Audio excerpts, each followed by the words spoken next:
Fred is driving, so he's going to appear via the phone. Hello. Hey, Fred, how are you?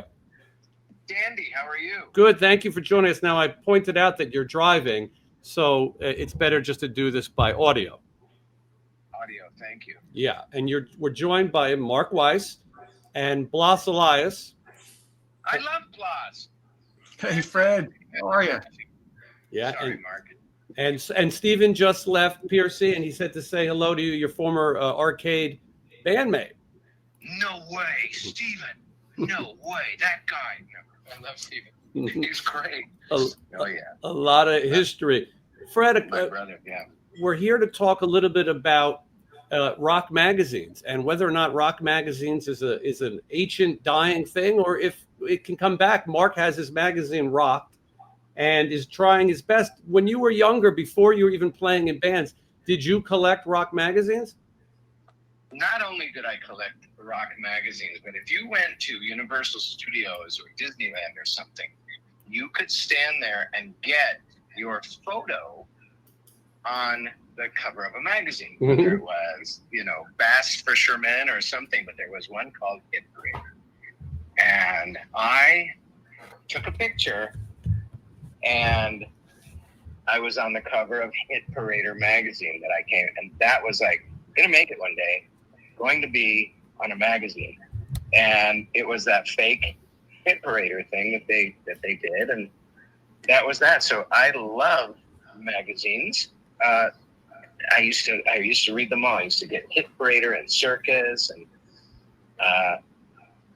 huge fan of those. Fred, do you still have that Hit Parader you took when you were a kid? It's someplace, yeah. So when we moved, we left it at my mom's house, and she had it on her wall until we moved her out. So it is in a box someplace. I do have it. It will be going up on my wall someplace, but I do have it, yeah. I have to take a picture of it because Mark needs to put that somewhere in his magazine, I think. Yeah, for sure. And as a member of Cinderella, ultimately, you did make Hit Parader magazine. We did. Which is what a cool kind of thing that you set out to do as a kid. It was fun, and then you actually ended up on the cover of Hit Parader magazine. I want to talk a little bit before you go about. I don't know what kind of rush you're in, but Night Songs, the album cover Night Songs, which is a photo that was taken by Mark in the streets of Philadelphia. The record's called Night Songs, but the picture was taken during the day. What do you remember about this photo shoot? We're looking at it now. Oh, I remember doing it. I remember being there. We had no idea what we were doing, and Mark kept saying, no, it's going to look fine. It's going to look like nighttime. And we were like, it's like photograph day for night or something like that. And it's like, and so of course we'd be like, what's wrong with this guy? I don't know. He thinks he can get a day. And it was daytime. And he said, trust me, it's going to look like nighttime. It's going to be eerie and cool. And we're like, okay, we have to trust him. I mean, he's the pro because we've never really done this before. So really, he was the one that taught us how to pose, how to, hey, you're chinning. We were like, what the heck is that? So everything that we learned about photo shoots was from Mark. And he absolutely did it. We really didn't believe he could do it. And we were just like, well, we have to trust him. And by gum, as they say, it's amazing. What a cool cover. And it really looked like nighttime, and it was done in the middle of the day. So I do remember that day. He even helped out with clothes. He was like, no, you got to fix that. What's going on with that? And what's going on with this? And he really helped with a lot of it. Yeah, I mean, he was a big part of that whole look. So if you don't like it, he's the guy to blame. I think it's one of the most memorable, sort of iconic of that genre, of that time period. I have a print of it from Mark. And I think that when you think about that genre, you call it hair metal, whatever you want to call it, 80s glam, that is a record cover you think about. Thanks. It's really cool. It definitely stood out a little bit. 1985 was really the year of the glam. That's when the hair was at the highest. Dokken, everyone, even Ozzy, everyone had the hair and they had the clothes, for a couple of years. And then everyone kind of glammed down a little bit when Guns came out. So it was a sign of the times. A lot of the bands that I've shot, like, they look at these photographs that I've shot and they kind of blame me for it because they're like, what they're wearing, but it's like they came to the photo shoot. I remember, when I did Doc and Under Lock and Key, they came out with these waiter outfits, pretty much, these circus outfits it looked like, but, and they looked at them and they didn't know what to do the first time they seen them, at the photo shoot, but they put them on and they were like superheroes. And for that period of time, the kids that were watching, were buying those records were 10 years younger. They were probably 13, 14, 15. That looked really cool to them. Like they were superheroes. So that really had something to do with the marketing of everything. But, and then everyone grew out of it and became more street, which is what happens, in any genre. Things change. Mark, you mentioned Guns N' Roses. Fred Coury, you are a Guns N' Roses trivia question, because Fred did play with Guns N' Roses, right, Fred? That's right. Yeah. It's in the list of Guns N' Roses drummers, But this is back in the day. Steven Adler broke his hand, right? That's right. And how do you get the call to do this? So I was out. I was in New York visiting my mom. And I was out that night with some friends, and I came back, and on the answering machine was Doug Goldstein, who we met when we were touring with David Lee Roth. He was David's security guy. And he went from that to being a tour manager for Guns N' Roses and ultimately became GNR's manager. But I think he was a tour manager at the time. And we'd always remained friends. You tour with people, you just become friends and they become family. So he called me in the middle of the night and said, I'm going to call you back in 2 hours, learn the song that's on your answering machine. And on my answering machine, it was Welcome to the Jungle, because nobody knew it yet. It was just coming out and they hadn't broken, right? So they had a really hard time breaking on MTV. MTV wouldn't play them for the longest time.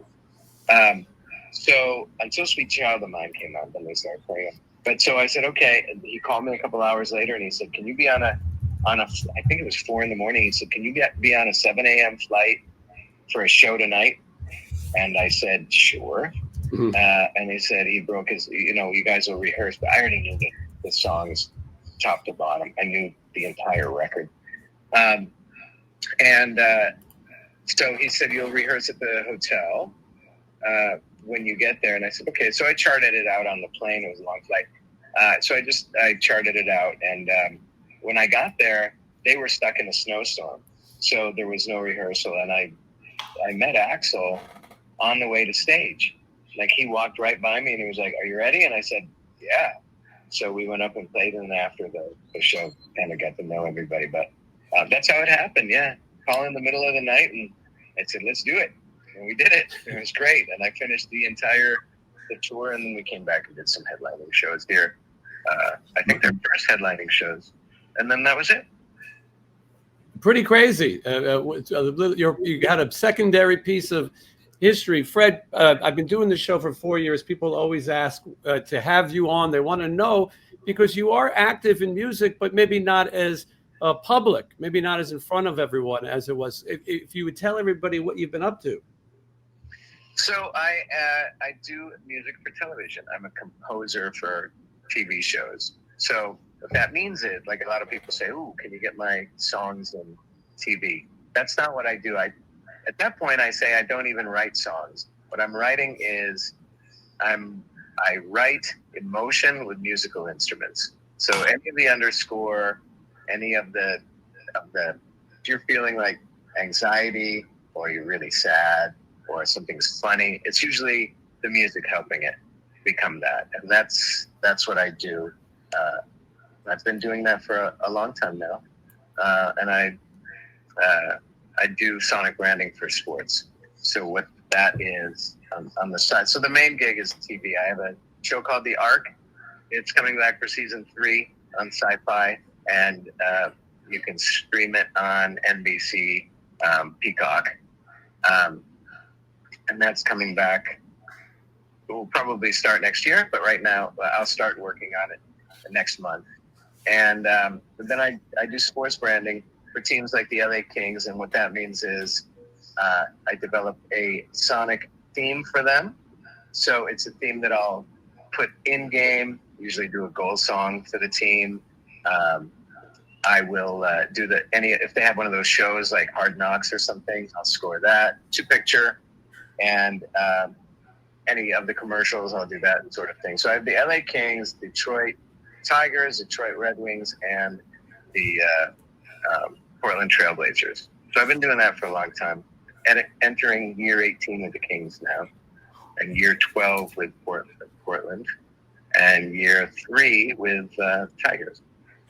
It's incredibly, obviously you've done well for yourself. When you were a kid playing the drums and touring, and when grunge comes and all these things happen, it didn't hurt you. You went back to work. I'm sure you couldn't have imagined when you were a kid that this would be your future career. I never thought I would be scoring for TV, but so I'm a violinist since I was 5 years old. That's my main instrument, and heavy training. By the time I was 7, I was already at 3 or 4 hours a day of practice, and then after that, rehearsing many hours.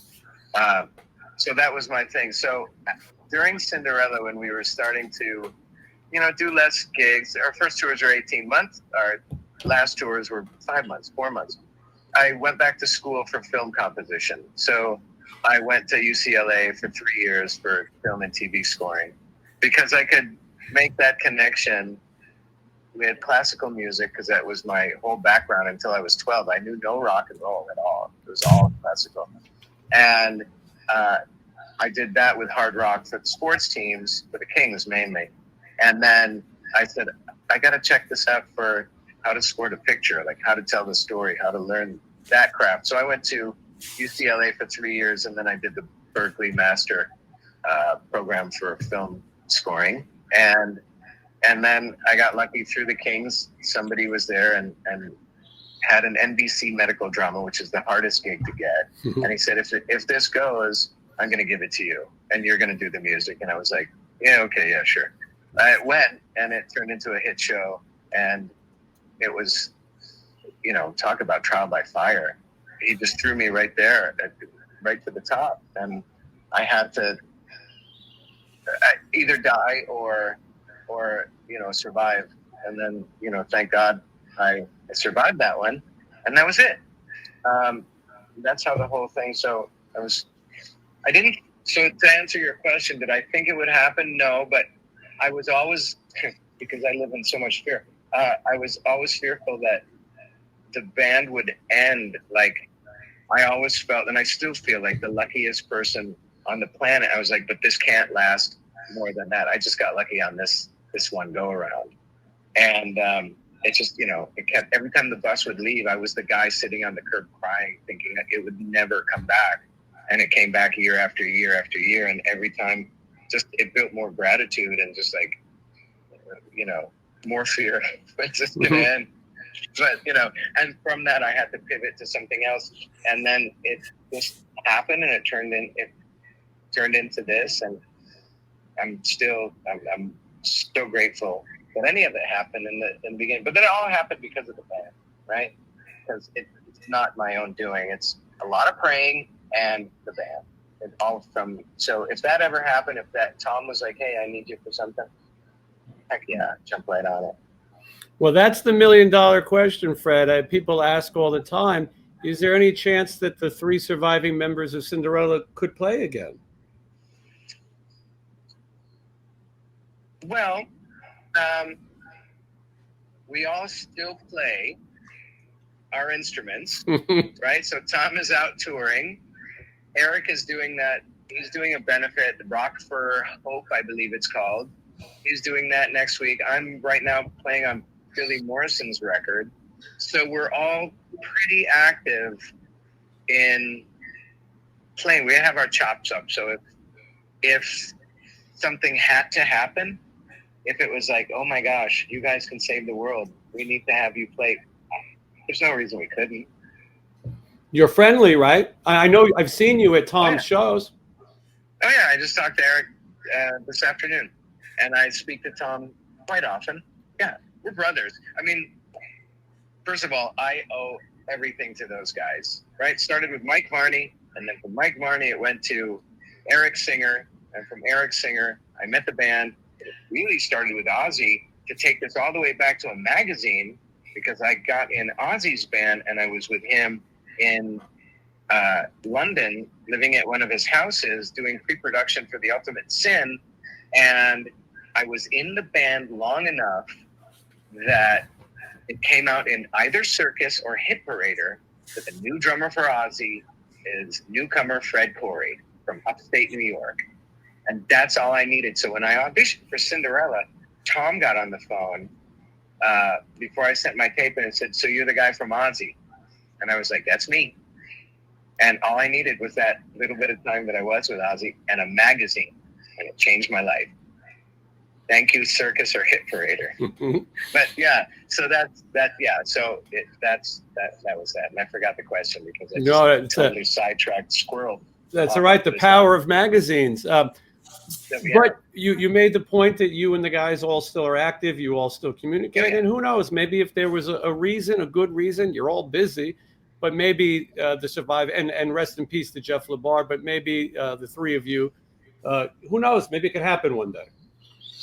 Maybe it can. The other day, so I walk every day, in the morning and at night. That's how I unwind, because my job now is 7 days a week, the music thing. So that's the time that nobody's around, the streets are dark, and I just get to walk. And the other day I listened to Heartbreak Station for the first time in 20 years. I haven't listened to it from top to bottom. And I forgot some of the songs. I was like, I don't even remember the song. And it was so refreshing to go, oh my gosh, I've completely forgotten about this. And I loved it. It was so cool. And that's when I called Eric yesterday. I spoke to him again today for something else, but I called him yesterday. I was like, dude, when's the last time you listened to one of our records? Top to bottom, I don't know. I was like, it was amazing. It just, all the memories started flooding back. So yeah, it was pretty cool. I feel like I'm a very lucky person. Yeah, well, and you have a good attitude about it. But anyway, I mean, I know the fans would love to see it. I don't know if Blas, do you have a question for Fred or Mark? I just want to say congrats on your success. My son, I went down to college today, UNLV, because he's getting ready to register for college, and that's one of the paths that he's kind of considered as doing music for film and stuff. So you're an inspiration to me, and so my son's a musician and he's a composer, and so it's inspiring to see that you did so well doing that. So congrats on that. Thank you so much. Thank you. And I'm like so proud of Fred, because I met him when he was so young, and he was just getting his feet wet. And I always look at him just still as that teenager, and he still looks like a teenager to me. It's like, it's something about even Blas and everyone, like, we have that, the rock and roll bands from the 80s, or if you're involved in that era, it's like it keeps you young. And I know we all feel it inside. I do, and I'm sure Fred and Blas does, and Jason. But I feel like, I don't know. I think we all look pretty cool too. I think we're all like, stepping it up, and that's great about the 80s rock. You look at 90s bands and the fans that listen to those bands. But I think something about the 80s is something special, and a lot of the musicians from the 80s, like Fred and Blas, because Blas has done a million things since then too. The Blue Man Group and TSO that I work with them every year. It's just amazing that these talented musicians from the 80s, from the hair bands or whatever you want to call them, it's got these great songs that they wrote that are just like gonna last the test of time.